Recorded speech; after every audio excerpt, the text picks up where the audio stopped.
Right, welcome everybody. This is Hugh Massie, the chairman and founder of DNA Behavior International.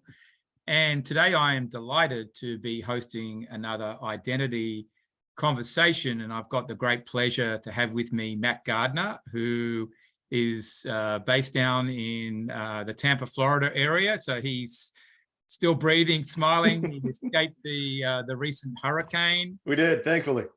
Yeah. And Mac is the CEO and founder of FinLit Technology, which is a fintech business devoted to financial literacy. And I like the fact that he's a different CEO because he's the chief education officer.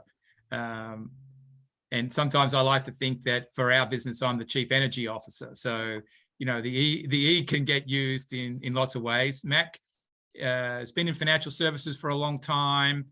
He's an author of a couple of books. One of them I got for my children, The 4 Money Bears.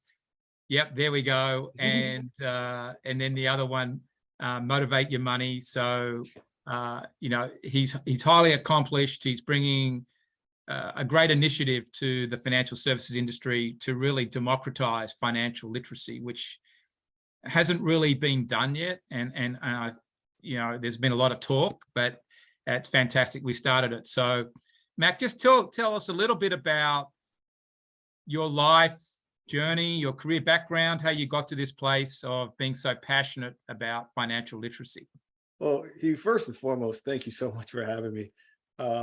Yes, we are in Tampa, and yes, we do have power, and we did not have any damage. So we feel very fortunate. I'm knocking on some wood here at my desk. But yeah, love what you all are doing too with regard to, you know, the connectivity to finances. And so my background, really fortunate, really blessed to spend 20 plus years in the financial services industry. I started off in retail banking, and then I went to trust administration, and then I did corporate commercial lending, and then wore a hat in corporate retirement plans, and I was a wholesaler in advanced markets group. So I've been really fortunate, really blessed to spend a lot of time and serve people in a lot of different aspects of their personal finances. And what really got me on this path to financial literacy education was actually when I started my own practice. I had been working with people for years who had considerable sums of money. Yeah, they really didn't have a lot of personal finance background or education, and it was kind of like, huh. And so that's what Motivate Your Money really was about. Was really a way to help people simplify some of these concepts in their financial life. I call them Mac Nuggets, and really just help people understand the difference between term and perm insurance, you know, why it's important to invest, and 5 steps to financial success, all that fun stuff. And then the 4 Money Bears was a direct result of a client who came to me and said, hey, Mac, love what you did for big people, but you happen to be able to have something cool you can create for little people, young kids. And so that's how the 4 Money Bears came to be. Yeah, I think you know, what you're talking about is certainly for the adults, you know, very interesting in that, you know, I see people with a lot of money but don't know what to do with it. And some of the, and it's literally, not about, like literally. Yeah, literally, it's not about intelligence either. Exactly. You know, some of them have built successful businesses. Mm-hmm. But investing money is its own beast, and it's a business in its own right, and it requires a lot of skills, time, and knowledge, and control of your emotions. I think if we can train more kids to start to understand the basics, we'd be better off. Because something we've done a lot of work on recently at DNA Behavior is a concept called money energy, and when you break it down, you know, the big point being one of the biggest stress points in people's lives is money. Mm-hmm. And it's actually caused by a lack of savings, in a nutshell. That's the answer. And I think what you are is part of the answer of helping people to save better and be better financially structured. Well, you know, to really dovetail from what you're saying, in my first book, Hugh, I talk about these 5 steps to financial success. Step 1, you got to have a plan, right? Any journey you go on, anywhere you go, you got to have some sort of plan to get there. Step 2 is you spend cautiously. Step 3 is you save diligently. Step 4 is you invest wisely. And step 5 is you give generously. Now, interestingly enough, there's a reason why those are in that order, right? Got to have some sort of plan to get to wherever you're going.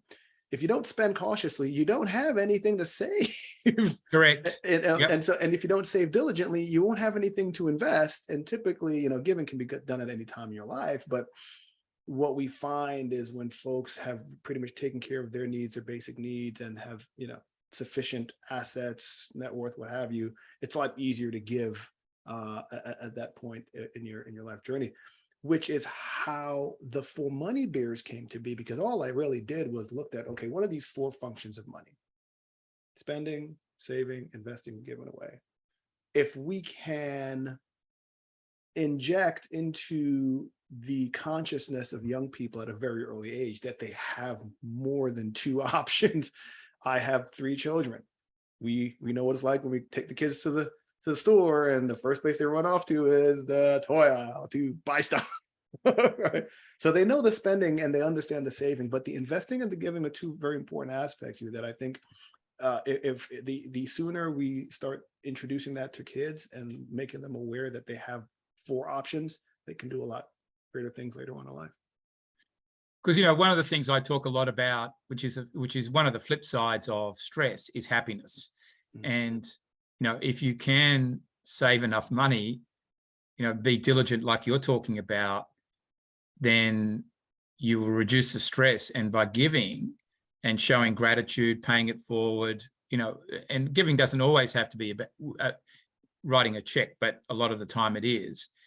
You can create a lot of happiness in your own, in your own life, and you're putting a good heart out there. So these things are important for kids to learn. Have you noticed, Mac, that your 3 children behave differently when they go into the store, or all 3 of them run to the toy section and they, what can I have this? Because I've got one that won't quite race off as fast as the other one, if that makes sense. The fascinating part about this journey, I wrote this book 5-6 years ago here, and my kids were a lot younger. And, every time if I had them lined up, yes, Papa, we know habits, behaviors, traits, good habits become good behaviors, become good traits. We understand.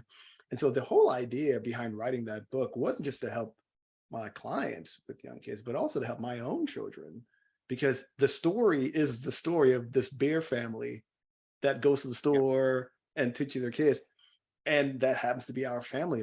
I think, to answer your question, yes, what's cool about our book and the response that we get from people who read it is the personas that children begin to identify with. Like, this one's a spender bear, or this one's a saver bear, or this one's a giver bear. That, I think, is a really cool aspect. And the fact that they can now put their finger on, hey, you know what? Okay, this is the type of personality I have, but there are other personalities that are out there, and maybe I can try to do some different things. Because I've definitely, I've got 2 kids, I've definitely got a saver bear and I've got a spender bear, definitely. Yeah, which is cool. So as we've done research on early childhood financial literacy, I talk about these 3 R's, and I'd love to share this with your audience, because I think it sort of helps to frame up why it's so important to start these conversations early in a child's life. The first R, Hugh, is someone puts money, and you put $1 in your child's hand, and they realize what it is. Oh, okay, this is money. This is a piece of paper. I can do stuff with it. The second R is they recognize what it does. Yeah. Meaning, okay, I know I can spend it. I know I can save it. And for most children, because financial literacy really isn't taught until high school, when you're 17, 18 years old, for most young people, the recognition of what money does is only twofold. But remember, we said earlier, there's 4 things you can do with money. So once you realize what money is and you recognize what it does, you then start to rationalize how to use the money. Yeah. But if you're only locked into 2 functions, it's hard to rationalize all the great things and neat things that money can help you do in your life, growing wealth and giving and all that stuff, through investing. So that I call it the 3 R's: realize, recognize, and then rationalize. And I think the earlier we can start having these conversations with kids, the sooner they can start rationalizing how to use it. Yeah, I think if they see the 4 pathways or the 4 bears inside them, that helps a lot. And, you know, where I come from in Australia, the giving part is not as big a conversation. Just because I think of I think it's probably cultural, it's probably the tax system. There's, you know, a number of forces at work, and people don't have as much money there, full stop. As America, giving is a big thing, you know, pretty much across the board.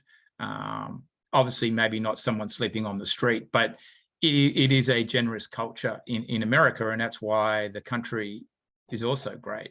But we've still got to teach more people about it because we've got a savings problem here. But I want to tap into your passion a little bit more, Mac, because you're very passionate about this. I know this is very deep rooted. I think anyone who's just listened to the last 8 minutes or so would pick that up in the first nanosecond. But what's really driven you to this path? I know you had some clients in your financial services history that had a lot of money or relatively a lot of money and didn't know what to do with it. But this is deeper than that, particularly it's driven you to addressing this for kids, building a whole business out of this. So is there some hidden life story that needs to come out here? I don't really think of it as a hidden life story. I think one of and I sat down and asked myself this question relatively recently. It's like, Mac, you know what? You're fortunate to be on this path, and, you know, you're on the financial advisory space, or you're in the financial services industry. And, you know, I serve on boards here at USF and doing all these great things. So, like, you know, how do you think you got here? Why do you think you got here? And I think one of the things is, so I am the product of a Caribbean background in our household. My dad is from Antigua, my mom's from Haiti. Both grew up in abject poverty. Both of them moved to the States. My dad went to Howard for his undergrad, got his MBA from NYU, and finance was in banking for years, banking executive for years. And so I was fortunate because I had a dad that came in the house and talked about assets, liabilities, income, expenses, stocks, bonds, blah, blah, blah, leverage, all that stuff. And so that's stuff that I sort of take for granted. But I think all we are at the end of our days, Hugh, is a collection of stories. And what I have found in my 20+ year career in this industry is twofold. Many people are not getting these stories, right? Because financial literacy is just not taught in school. Like today, there are 15 states that require any sort of financial literacy by high school, right? That's one. Two, there's a huge segment of our society that are underserved, underprivileged, overlooked, that really aren't getting any conversations about personal finances. And so when I wrote the book, initially it was, okay, you know what, it was a request from a client. And then as we started writing it and we started distributing it and financial advisors started using our book, it really started to hit me that, you know what, I intentionally made 2 of the Bears boys and 2 of the Bears girls. I intentionally made them all different colors. As a nod to the need for more diversity, more equity, more inclusion around this topic, Hugh. You know, and if people talk about the wealth gap and all these different, you know, issues that are in our society, I think a lot of it stems from finances. And so if we can start, you know, impacting people from our early age and impact everybody, as many people as we can, and make it as easy as possible, I think cool things can happen. Yeah, I think you're right. It does start, I think a lot of it starts from finances. That's what prompted me to do the money energy white paper that we've recently done, because as I say in there, financial stress kills. And that's because, and so when you talk about the fact that, you know, money is a huge energy source in all of our lives, whether we like it or not, the fact is it's there. It powers a lot of our life, because you have to have a currency to buy things, but also money plays with our mind. Money is what you think money is. So that's why. I talk about the matrix of money. You may have heard this before, but money is one of those fascinating things. It affects you mentally, it affects you physically, it affects you spiritually, and Yes, it also affects you relationally. So there are few things in life that really touch on this matrix of factors in an individual's life. Money's one of them. it touches everything, and as we're learning more and more, it touches the heart. And the thing that I have brought up with a lot of our clients talking about this in recent times is measuring your heart rate variability, and how does that play out around money? Because your heart rate variability is in a way a reflection of stress, but physical condition, but also the quality of your heart as well. And you put all those things together. The HRV is a very important measurement. People use it a lot more on the fitness side, but actually I think it's bigger than that. And money is a big player, because it also, the other thing that you didn't quite mention, but you were really mentioning it, is food. Yeah, little things. Money affects what food you eat. Yeah. It tends to be that to eat higher quality food and meals, It's going to cost more. actually requires more money. Mhm. And as opposed to eating the cheap nasty stuff that's $2 and you're so-called filled up, that's not very good for you. So there's a lot of issues there to unpack. But I think what I'm hearing, Mac, is that your dad was a pretty special person, given where he came from. He had to fight his way, from the Caribbean through college here in America, to high-level executive positions, and he's taught you, you've learned the stories there. But I'm sort of sensing as well, as then you've seen others who have maybe come from a more blessed background, have money, make money, and then not know what to do with it, or lose it. They didn't have those conversations. Yeah, and that's the thing that I tell people. People care what you look like. People care what you sound like. People care what you're from.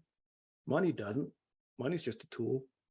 And the folks who know how to use that tool are the folks who long-term will benefit from utilizing that tool. I talk about the Carnegies and how, it wasn't just about these businesses, about teaching kids from very early what the Rockefellers, that they sat down with their children at the dinner table, and they had conversations about what is being done with their money. And those conversations, for the most part, aren't being had. And so I can't tell you how many stories and situations of working with clients, and the client will die, and I will share a fact with them. I said, typically it takes about 18 months for inherited assets to be fully depleted, gone.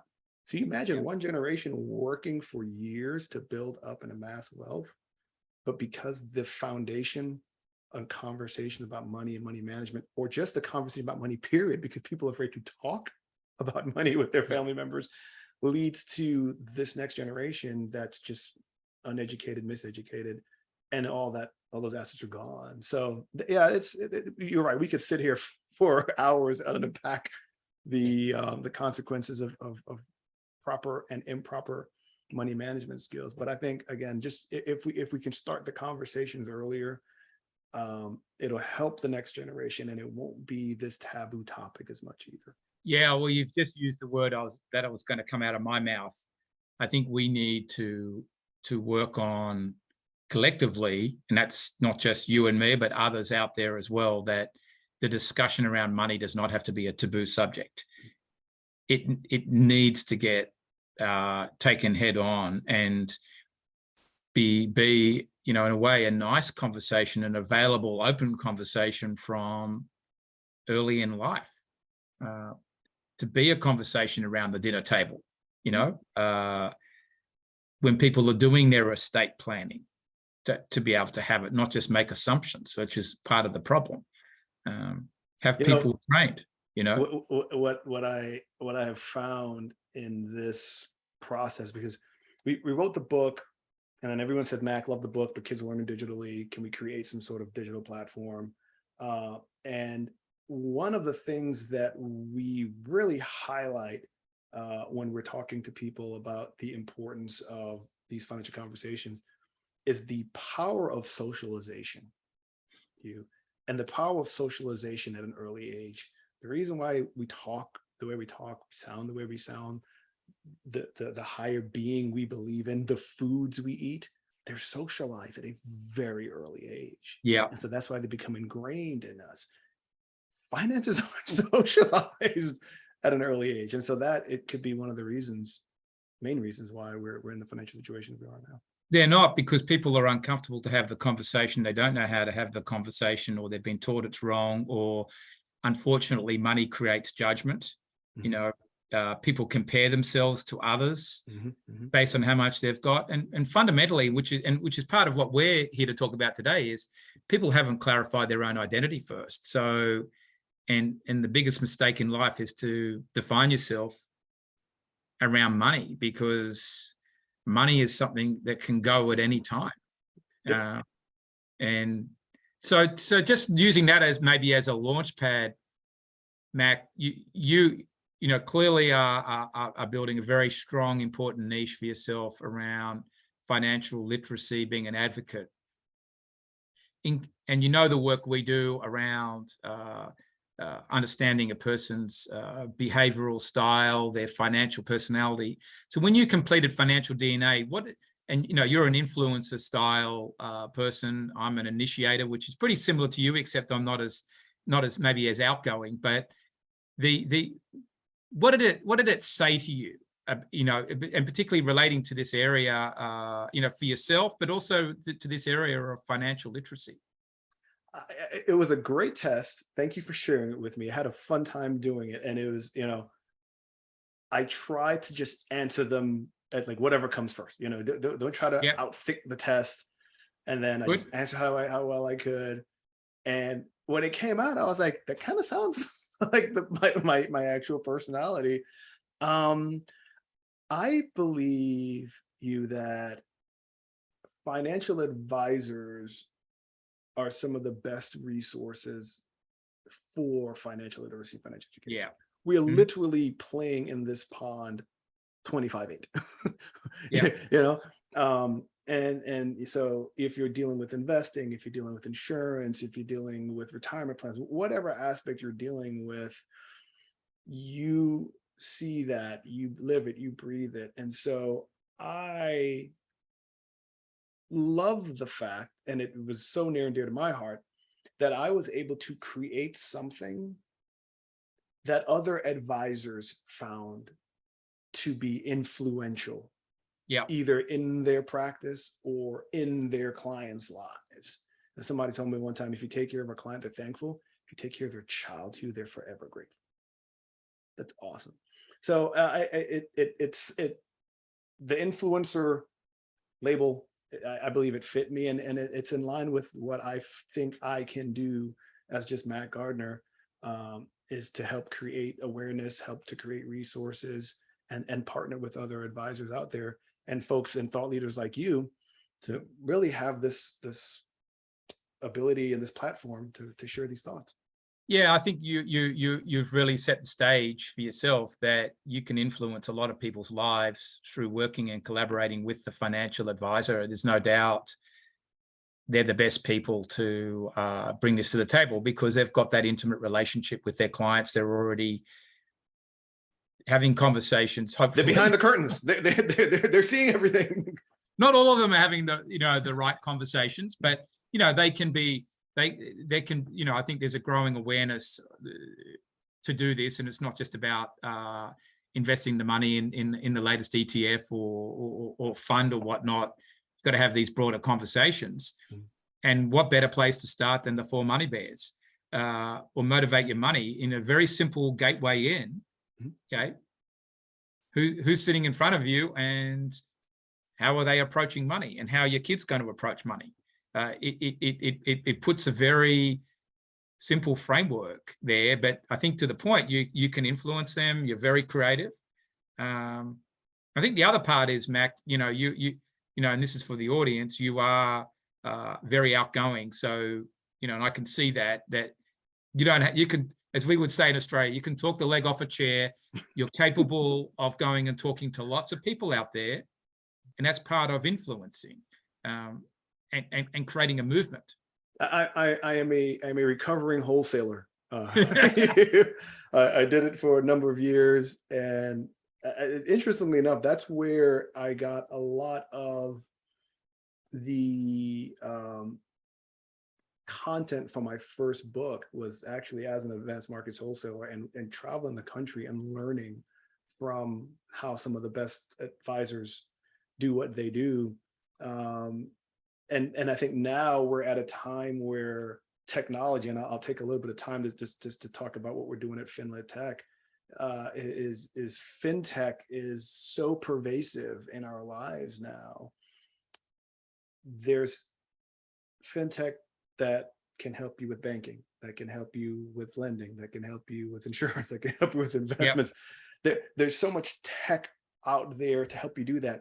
There's hardly anything, Hugh, on the other side that's teaching people what to do with their money. Like the stuff that you're working and you're developing, you're building, there's not enough of it out there. And so we are finding ourselves in a situation where we said, okay, you know what? We've got FinLit Tech. There's financial literacy, which we know is super important. Everyone's trying to get to you. And you mentioned earlier, financial wellness is really what people are trying to get to. It's not just about the numbers and the X's and the O's and then the assets, liabilities. It's financial wellness, but you need to provide people the tools to get there, right? So you need the financial literacy plus the financial capability or fintech, and that gets you to financial wellness. And so that's what we're building, and that's what the For Money Bears Variability game is. It's a gamified financial education solution that teaches financial literacy, analyzes the user behaviors, and then tracks that behavior over time. And we hope that in time, this resource is something that children across the country, across the world can use to help them get familiar with money. Yeah, I think, and I think that you know, if you keep focused on that, there's plenty of players that you can, as your technology grows and expands, the robustness of the platform grows, that you can you know, do API links to, particularly in the financial wellness space. Anybody who's got a platform out on that needs to, I think, connect with you. The financial advisors could have this as a page on in their website. You know, there's a lot of ways this can happen. You know, there's other platforms where people put their money, you know, where kids have got to put their, you know, their savings, and it's deployed. We're working with banks, we're working with credit unions. I think the world's your oyster. This is going to be a fantastic time to do it. You know, particularly, you know, as we move through this economic cycle into the next one, they just go from one to the other. But do you see yourself then as a financial literacy advocate? Do you think that's enough for you? Or is it a financial literacy influencer? Is that bigger for you? As your identity, how you're going to hold yourself out there in the world? You know, so funny you asked that question, Hugh. We have had some feedback from financial institutions. They love what we're doing with the For Money Bears Berryville. And one of the concerns that a lot of these financial institutions have is the proliferation of social media, and how so many people are now starting to get financial advice, Hugh, from social media. Like, people are going to TikTok and Instagram and all these different places, but they're not necessarily the most reputable resources to be giving out financial advice. So our next project is Motivate Your Money, which is the title of my first book, but what we're actually going to title a digital financial education platform that provides resources, education content to adults. And it'll be from a diverse, equitable, inclusive perspective. We're going to have different CFPs and different financial experts from various backgrounds. So certain folks may, you know, say, hey, Mac, you're a financial literacy or financial education influencer. If that helps and it gets more people on a path, I've been called the Black Dave Ramsey before, which I thought was a fascinating comparison.